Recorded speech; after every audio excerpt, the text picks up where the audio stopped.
வணக்கம் நண்பர்களே, முக்கியமான டாப்பிக்கை இந்த பதிவில் பார்க்க போகிறோம். பாரத பிரதமர் மோடி அவர்கள் தமிழகத்தில் இருக்காரு. நேற்று தூத்துக்குடியில் 4800 கோடி ரூபாய் மதிப்பிலான திட்டங்களை அடிக்கல் நாட்டி வச்சாரு. அது மட்டும் இல்லாமல் 452 கோடி ரூபாய் மதிப்பீட்டில் கட்டப்பட்ட விரிவாக்கப்பட்ட தூத்துக்குடி ஏர்போர்ட் இருக்குது பார்த்தீங்களா, அதை திறந்து வச்சார்.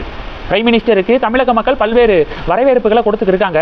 சோசியல் மீடியா வாயிலாகவும் பிரைம் மினிஸ்டருடைய அந்த கார் போகும்போது சாலைகளுடைய 2 புறங்களையும் நின்று கொண்டு வெல்கம் பண்ணுறதை நம்ம பார்க்குறோம். இப்போ விஷயம் என்ன அப்படின்னா, பாரத பிரதமர் மோடி அவர்கள் ஏன் வேர்ல்டு வைடு நம்பர் 1 இருக்காரு தெரியுமா? இப்போ கூட மார்னிங் கன்சல்ட் அப்படிங்கிற ஒரு நிறுவனம் சர்வே எடுத்திருக்காங்க. 3 மாதத்துக்கு ஒரு தடவை சர்வே எடுப்பாங்க. அந்த சர்வேல 75% அப்ரூவல் ரேட்டிங்கோட மோடி தான் நம்பர் 1 இருக்காரு அப்படின்னு சொல்லியிருக்காங்க. அமெரிக்கா ஆய்வு நிறுவனம் இது. அவங்க நினைச்சிருந்தா ட்ரம்ப்புக்கு ஃபர்ஸ்ட் மார்க்கு கொடுத்துருக்க முடியும். ட்ரம்ப் 8வது பிளேஸ் பிடிச்சிருக்காரு. மோடி இப்போ இல்லைங்க, லாஸ்ட் ஒரு 4-5 வருடங்களாக மோடி தான் நம்பர் 1 இருக்காரு. 75% அப்ரூவல் ரேட்டிங்கு. பின்ன இருக்காதா? 4 நாட்கள் 2 நாடுகளுக்கு பிரைம் மினிஸ்டர் சுற்றுப்பயணம் மேற்கொண்டார். லண்டனில் கூட FTA தடையற்ற வர்த்தக ஒப்பந்தம்லாம் சைன் ஆனிச்சுல லண்டனில். அதன் பிறகு மாலத்தீவில் பார்த்தீங்கன்னா 60th மாலத்தீவுடைய நேஷனல் டே நடந்திருக்கு. அதில் சிறப்பு விருந்தினராக பிரைம் மினிஸ்டர் கலந்து நேரடியாக அவர் எங்கே தெரியுமா வந்திருக்காரு? தூத்துக்குடிக்கு தான் லேண்ட் ஆகியிருக்காரு. பிரைம் மினிஸ்டர் நினச்சிருந்தா அப்படியே டெல்லியில் போய் ரெஸ்ட் எடுத்துகிட்டு ஒரு 2 நாள் கழித்து தமிழகத்தில் திட்டங்களை தொடங்கி வைப்பதற்காக வந்திருக்கலாம். ஆனால் ஒவ்வொரு மணி நேரத்தையும் வேஸ்ட் பண்ணக்கூடாது அப்படிங்கிறதுக்காக அவர் மாலத்தீவிலிருந்து டைரெக்டாக தூத்துக்குடியில் லேண்ட் ஆகி, தூத்துக்குடியில் பார்த்தீங்கன்னா விமான நிலையம், விரிவாக்கப்பட்ட விமான நிலையத்தை திறந்து வச்சிருக்காரு. 4800 கோடி ரூபாய் மதிப்பிலான வளர்ச்சி திட்டங்களுக்கு அடிக்கல் நாட்டியிருக்காரு அப்படிங்கிறத நம்ம பார்க்குறோம். இது மாதிரியான ஹார்ட் ஒர்க் காரணமாக தான் மோடி தொடர்ந்து நம்பர் 1 பொசிஷனில் இருக்காரு அப்படிங்கிறத நம்ம சொல்கிறோம். அது மட்டும் கிடையாது, அதிக நாட்கள் தொடர்ந்து பிரதமர் பதவியில் இருந்த அந்த ரேங்கிங்கில் லிஸ்ட்டில் இந்திரா காந்தி அவர்களை ஓவர்டேக் பண்ணியிருக்காரு மோடி அப்படின்னு நான் நேற்று சொன்னேன்ல. நேரு தான் ஃபர்ஸ்ட் பிளேஸில் இருக்காரு. 6000 சொச்ச நாட்கள் அவர் தொடர்ந்து PM போஸ்ட்டில் இருந்திருக்காரு. நேருவையும் மோடி ஓவர்டேக் பண்ணுவார் அப்படின்னு பாஜகவினர் நம்புறாங்கல்ல. 4th டைம் 2029 நடக்கக்கூடிய பாராளுமன்ற தேர்தலையும் மோடி தான் ஜெயிப்பார் அப்படின்னு ஏன் பாஜகவினர் நம்புறாங்க? மோடியுடைய இது மாதிரியான கடுமையான உழைப்பு காரணமாக மக்கள் மத்தியில் அவருடைய செல்வாக்கு தொடர்ந்து பீக்லே இருக்கு. அதனால தான் பாஜகவினர் நம்புறாங்க. சரி, இப்போ விஷயத்துக்கு வரலாம். தமிழகம் தூத்துக்குடி பிரைம் மினிஸ்டர் மோடி சில முக்கியமான விஷயங்களை பேசியிருக்காரு. அது டைரக்டாக திராவிடியன் ஸ்டாக்ஸை ஹர்ட் பண்ணுற மாதிரி அமைஞ்சிருக்கு. அது என்னென்ன அப்படிங்கிறத பார்க்க போகிறோம். முதல்ல இந்த மாலத்தீவு, லண்டன், இந்த நாடுகளில் நான் என்ன விஷயங்களை பண்ணேன் அப்படிங்கிறத சின்ன ஒரு சம்மரி மாதிரி கொடுத்துருக்காரு. பிரிட்டனில் விற்பனையாகக்கூடிய 99% இந்திய பொருட்களுக்கு இனி டேக்ஸ் கிடையாது அப்படின்னு பிரைம் மினிஸ்டர் பேசியிருக்காரு. அடுத்து லாஸ்ட் 11 இயர்ஸில், இந்த 11 வருஷம் நான் பிரதமராக இருக்கும்போது நான் என்னென்ன விஷயங்கள் பண்ணியிருக்கேன் தமிழ்நாட்டுக்கு அப்படிங்கிறத சின்ன எக்ஸாம்பிள் கொடுத்துருக்காரு. அதில் லாஸ்ட் 11 இயர்ஸில் 11 மெடிக்கல் காலேஜஸை தமிழ்நாட்டுக்கு கொடுத்துருக்கோம் அப்படின்னு சொல்லிட்டு பேசியிருக்காரு. அடுத்து அம்ருத் பாரத் அப்படிங்கிற திட்டத்தின் கீழே தமிழகத்தில் 77 ரயில்வே ஸ்டேஷன்ஸை நாங்கள் மேம்படுத்தியிருக்கோம் அப்படின்னு பிரைம் மினிஸ்டர் பேசியிருக்காரு.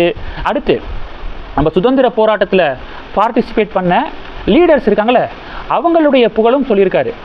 வீரபாண்டிய கட்டபொம்மன், அழகு முத்துக்கோன், தேசிய கவிஞர் பாரதியார், இவங்களையும் மென்ஷன் பண்ணி பிரைம் மினிஸ்டருடைய ஸ்பீச் அமைஞ்சிருக்கு.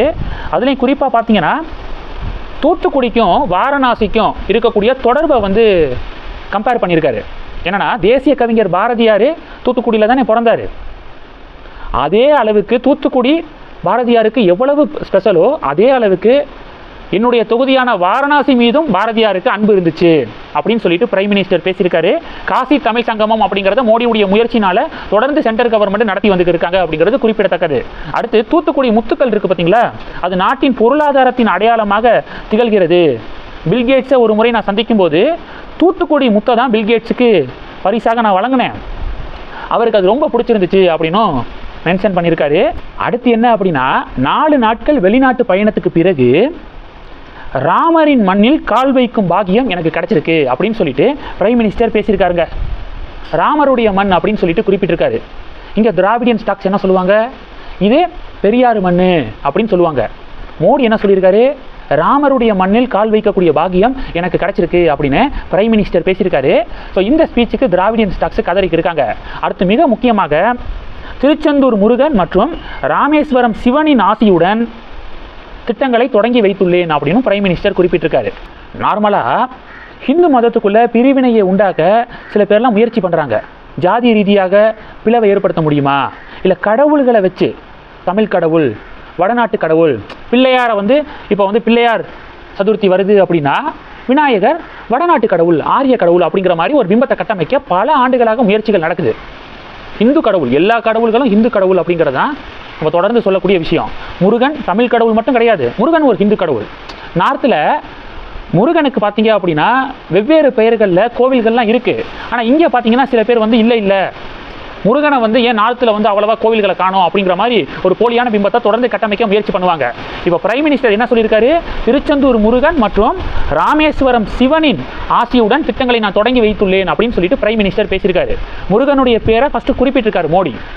அப்போது கடவுள்களை வச்சு ஹிந்து மதத்துக்குள்ளே ஒரு பிரிவினையை உண்டாக்கணும் அப்படின்னு சொல்லிட்டு முயற்சி பண்ணுறாங்களே, அவங்களுக்கு தக்க பதிலடி கொடுத்துருக்காரு பிரைம் மினிஸ்டர் அவருடைய இந்த ஸ்பீச் வாயிலாக அப்படிங்கிறத சொல்லிட்டு இந்த வீடியோ முடிக்கலாம். இந்த டாப்பிக்கை பற்றி உங்களுடைய பார்வைகளை மறக்காமல் கமெண்ட் பண்ணுங்கள். தொடர்ந்து கனெக்டில் இருங்க.